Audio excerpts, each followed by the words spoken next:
안녕하세요. 자, 이 시간에 신풍제약 보기 전에요. 지금 구독자분들께서 좀 종목에 대해서 좀 말씀을 해주셨는데 잠깐 좀 보고 신풍제약 보도록 하겠습니다.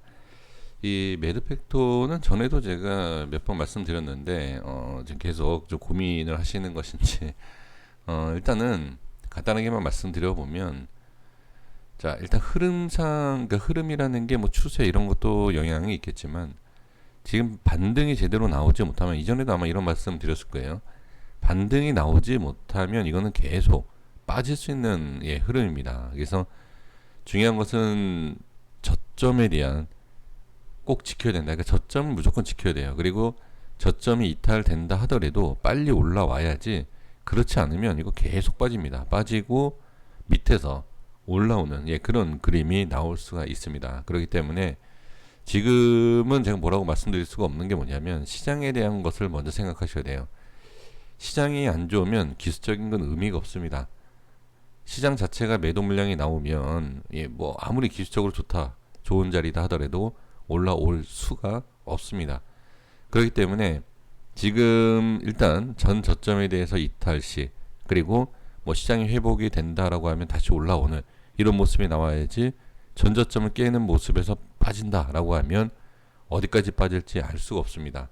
그렇기 때문에 좀 생각을 좀 잘 해 보셨으면 좋겠습니다. 흐름은 아주 간단해요. 이런 종목은 이렇게 보겠습니다. 뭐 얼마까지 뭐 빠질 수 있다 없다, 이거는 의미가 없어요. 그냥 전저점에 대한 흐름만 보시는 것이 가장 중요합니다. 그 다음에 유바이오로직스라는 종목, 자, 지금 기관 쪽에서 계속 매수를 해주고 있는데, 자, 이거는 좀 반대이죠. 지금 상승을 계속 해주고 있는 모습인데, 이런 종목이 좀 위험할 수 있어요. 그러니까 위험한 게 왜 위험하냐면, 상승이 바로 나오면 상관이 없지만 전 저점이 깨지고 나서 밑에서 들어 올리는 경우가 많아요. 그러니까 참 애매한 게 뭐냐면, 그나마 수익이다라고 하면 상관이 없지만 손실 구간이다라고 하면 올라오면 당연히 상관이 없죠. 근데 이게 밀리게 되면, 밀리고 나서 반등, 밀리고 나서 반등, 그러니까 고점에 대한 위치까지 올라오지 못한다라고 하면 계속 그냥 손실 구간에서 주가가 빠질 수 있어요. 그러니까 빠진다가 아닙니다. 지금은 흐름이 좋은데 이걸 빠진다라고 얘기할 수는 없죠.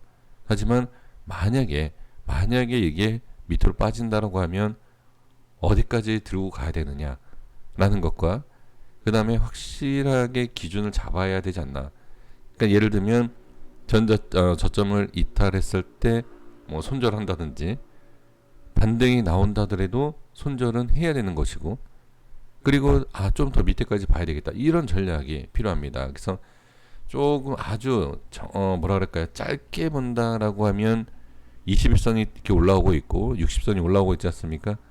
그런 이동평균선의 흐름을 보고 터치를 하느냐 볼 필요가 있고, 그 다음에 이동평균선이 이탈됐을 때 전저점을 봐야 됩니다. 그래서 지금은 이제 시장 때문에 좀 밀린 모습이 있긴 하지만 워낙 좋은 자리예요.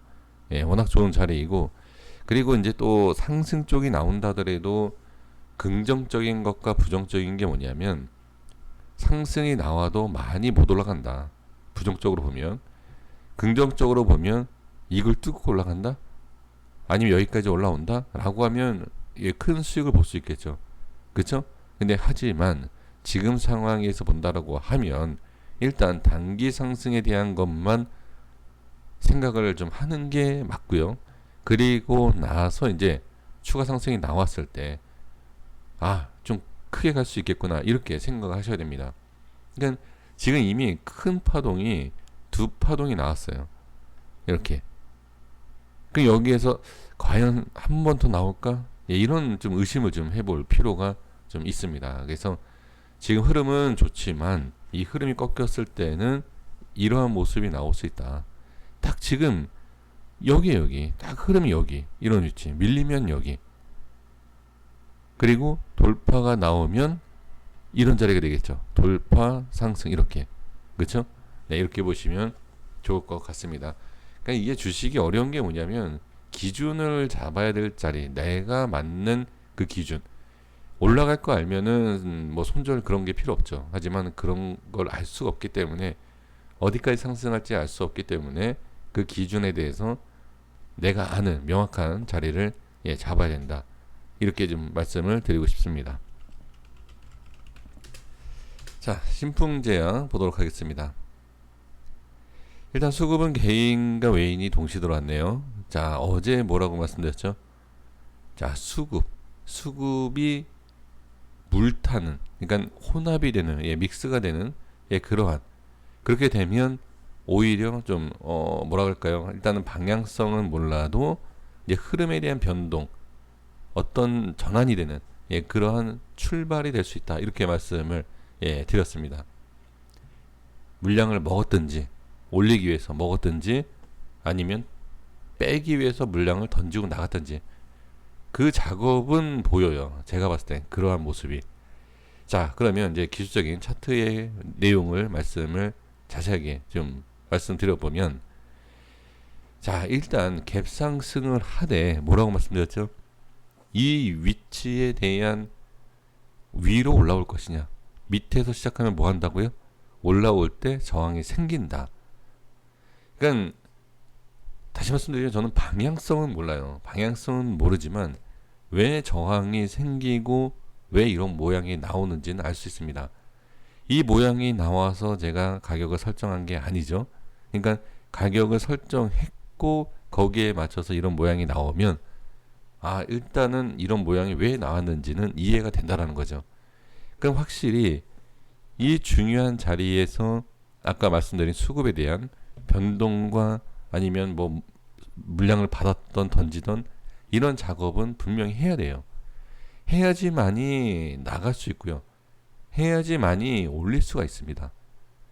그럼 지금 상황에서 본다라고 하면, 자, 수급이 이렇다, 방향은 모른다 라고 하더라도 방향을 안다. 방향을 아는 것보다 저는 이게 더 중요해요. 왜 이런 모습이 나오고, 그리고 어디에서 시작을 했을 때 어떤 모양이 나오면 확실성이 생기죠. 그 예를 들어서 이게 없을 때 상승한다, 하락한다. 상승을 생각한다라고 하면 지금 이런 모습에서 저항이다라는 것을 모를 것이고, 하락이다라고 생각하고 있어요. 근데 올라가요. 그럼 이건 뭐지? 라고 이제 하는. 그러니까 전혀 모르는 거죠.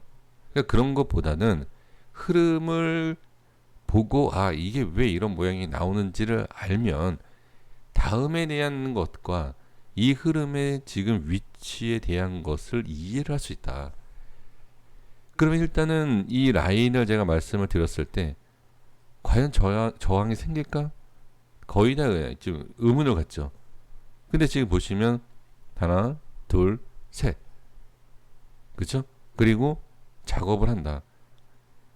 뭐 기사 내용이 제가 정확하게 읽어보지도 않았어요. 근데 뭐 어떤 분은 악재다. 그게 무슨 악재냐. 뭐 여러 가지 의견이 있는데 저는 솔직히 관심이 없습니다. 악재면은 손절하시면 되고요. 그게 악재가 아니면 매수하시거나 홀딩하시면 됩니다. 그 내용을 갖고 본다라고 하면. 근데 저는 그동안 제가 주식을 할 때 그 기사 악재 호재를 가지고서는 방향성과 어떻게 움직일지를 맞춰본 적이 없어요. 그러니까 어렵다라는 거죠. 그러니까 아예 방향을 모르지만 흐름에 대해서 알고 위치에 대해서 그냥 파악을 하자라는 거죠. 그럼 지금 상황에서는 저항이라는 것은 3번 정도면 어느 정도? 이 저항 라인이 90% 정도는 인정을 받을 수 있는 라인이다. 저는 그렇게 생각해 봅니다. 그럼 지금 상황에서는 돌파를 하게 되면 상승을 할 수 있죠. 근데 상승을 할 수 있지만 걸리는 게 분명히 있습니다.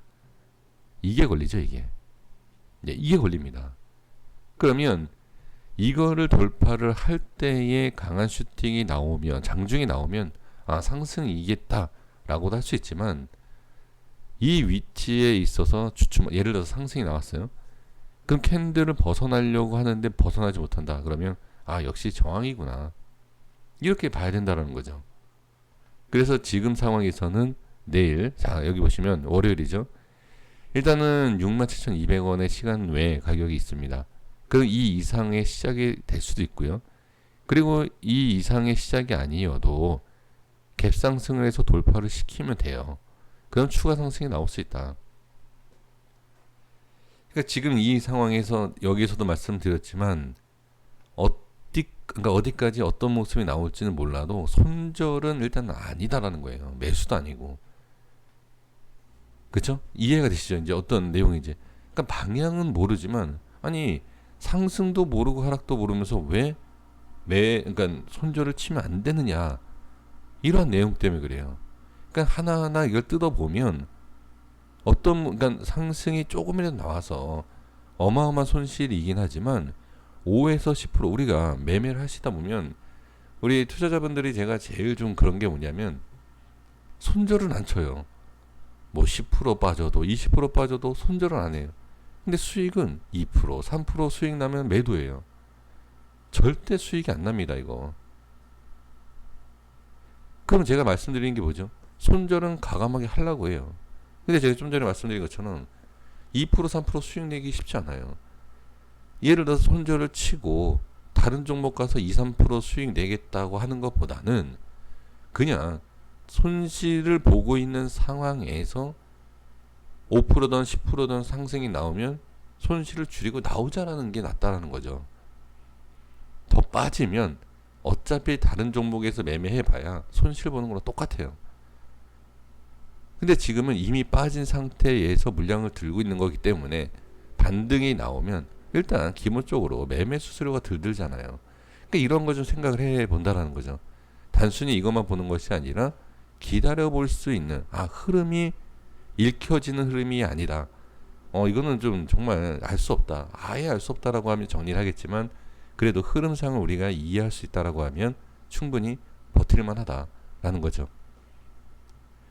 그럼 저는 지금 상황에서 이렇게 올라올지는 모르겠습니다만 흐름이 약해지면 조금씩이라도 부분 현금화에 대한 전략을 좀 말씀을 드리고 싶습니다. 왜 그러냐면 강하게 뚫으면 상승이 나오는 거는 맞아요. 맞지만 만약에 그렇지 않다라고 하면 다시 이렇게 빠집니다. 이렇게 빠질 확률이 높아요. 제대로 올리지 못하면. 그렇기 때문에 자, 똑같은 내용이에요. 상승과 하락은 모르지만 현금화는 필요하다. 이 자리에서 손절을 쳐서 빠져나간 것보단 그래도 조금이라도 만회하고 현금화 하는 전략, 그리고 나머지 물량을 수익이라든지 본전에 나올 수 있고 이탈한다라고 하면 여기에서 손절 친 거와 같은 그냥 생각으로 그냥 대응하시면 돼요. 그쵸? 그러니까 지금은 손해볼 게 없다. 지금 전략은 손해볼 게 없습니다. 이전에도 신풍제약에 대해서 손실이 상당히 커서 제가 전략을 세웠었잖아요. 확인하시는지 모르겠지만 매수 전략과 매도 전략에 대해서 말씀드린 적이 있습니다. 그쵸? 정확하게 적중을 했어요. 그러니까 지금 또 적중하겠다 이런 내용이 아니라 손실을 본 것에 있어서 어느 정도 손실을 줄이고 빠져나가자 이왕이면 이렇게 좀 말씀을 드리고 싶습니다.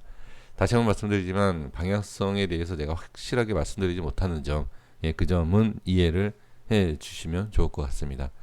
여기까지 하겠습니다. 고생하셨습니다. 구독과 좋아요 부탁드리겠습니다. 감사합니다.